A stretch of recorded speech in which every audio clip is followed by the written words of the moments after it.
Strategy Group for Media is apparently America's leading conservative Christian political consulting firm. Now, they do a lot of consulting work for some of the leading Republican politicians in the country, including Ted Cruz, Rand Paul, Michele Bachmann, Newt Gingrich.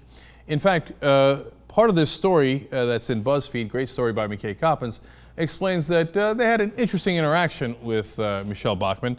The guy who leads this group is their CEO, Rex Alsace.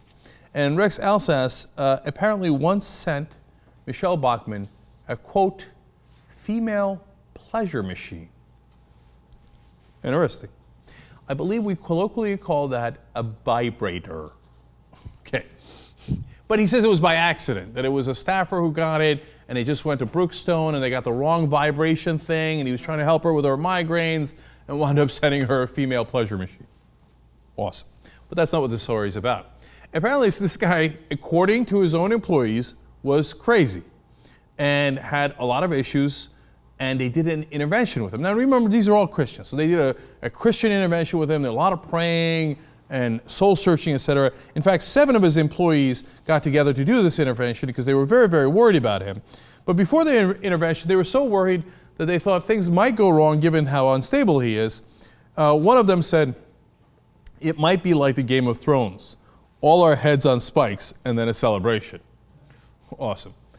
Now, of course, this would be the Game of Thorns because they are, of course, good Christians. And we're going to get to that in a second, too, as to how they did it. Another one was also concerned and said, quote, I just personally don't think it's safe to be in that empty building with them waiting for us. Call me crazy. Understand there's 7 of them. They're going to go and pray with him, and they're scared for their lives. It's like there's only 7 of us, and we're in that empty building with that guy. Okay, to give you a sense of how mental this guy was. And they said to him, hey, look, man, you got to switch churches. You got to switch counselors because apparently he's just not giving you the kind of mental health treatment that you need. There's a lot of things you got to do to get this company back right and to get your health back right. But they wanted to do it the right way, so they were going to pray with him. And they wanted to, quote, set the tone in a loving way. And that they had to do all possible to convey genuine love. Well, they did. They came in and they prayed with him in a loving way. And as soon as the meeting was over, he immediately fired half of them. Awesome. Well, I guess you could say boss. Well, he is the boss. And he's like, oh, that's interesting intervention. Oh, you think maybe I should get mental health treatment? I think you should get another job. Gone.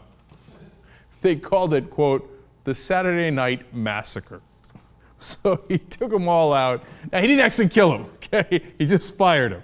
And then some of those employees claim that he kept their computers, their personal belongings, etc., and won't give them back.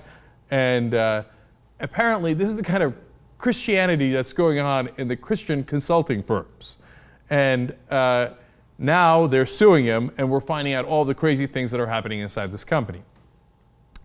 So, as we see over and over again in the press now on Fox News, literally show after show after show, they say, oh, these hucksters, the NAACP and, Al Sharpton and Jesse Jackson, all they want is the money. They're in it for the money. They don't actually care about people, etc. We have this Christian consulting firm. They come in and pray with genuine love. And what happens? The guy's like, here's your genuine love. And he fires them all. He says, no, I'm going to keep going exactly the way I am.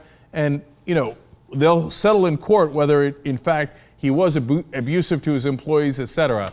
But there doesn't appear to be anything much Christian going on there.